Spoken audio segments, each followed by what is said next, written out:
Ask people for a blood donation and you might find many volunteers. Tell the same people that they'll get paid for it and many will now decline to help.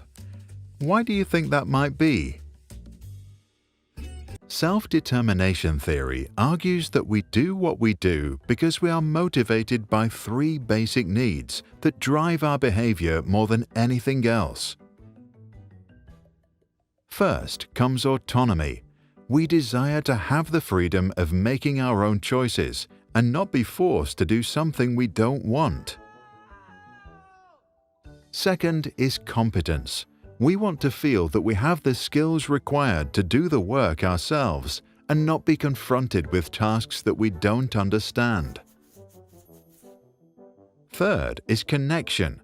We want to experience a sense of belonging, of being needed, and not feel useless or like an outsider. We can think of motivation ranging from non-self-determined to self-determined. On the left, we have amotivation. In the center, extrinsic motivation. And on the right, intrinsic motivation.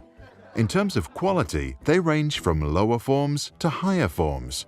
Along this spectrum are, according to self-determination theory, 6 distinct types, represented here by Anton, Mary, Tai Chi, Abani, John, and Lalisa, who all have to study for a major exam.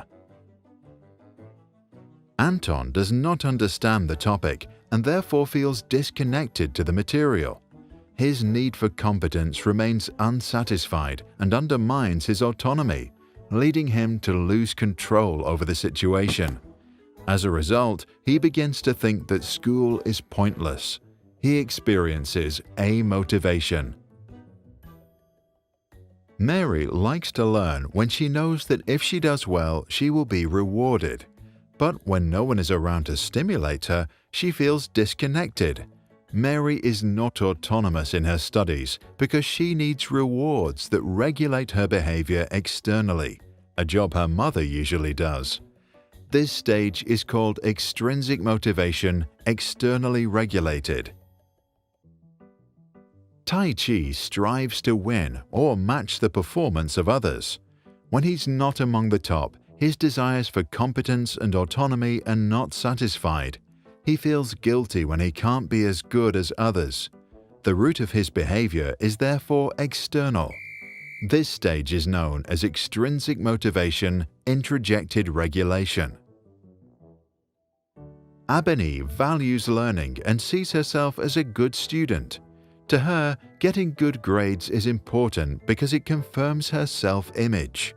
Despite the fact that she doesn't feel connected to the material, she does well because she regulates her behavior by identifying with the idea of being a good student. She's motivated by an ideal. This stage is called extrinsic motivation, regulation through identification. John thinks learning is important because it makes him a better human being. To develop his intellect and become the best version of himself, he tries to understand things, even if they are boring. He feels connected and competent. But since his behavior is regulated by the desire to live up to an idea, he is still not fully autonomous. This stage is known as extrinsic motivation, integrated regulation. Lalisa learns things because she is curious and enjoys it. She can feel completely connected to the material and often loses track of time. Studying gives her a deep sense of satisfaction. She experiences complete autonomy and as a result of her intrinsic interests, develops the highest forms of competence.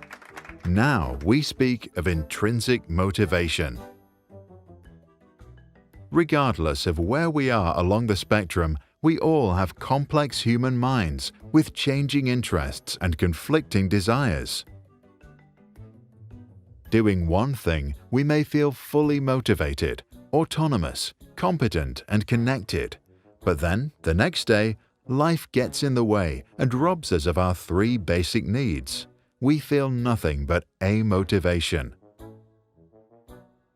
To regain your self-determination, you might want to take a break, seek a change in environment, or connect with other people. Self-determination theory was developed by the two American psychologists Richard Ryan and Edward Deci in the 1970s. More recent research points to some cultural differences. Many American students seem to learn to outcompete others.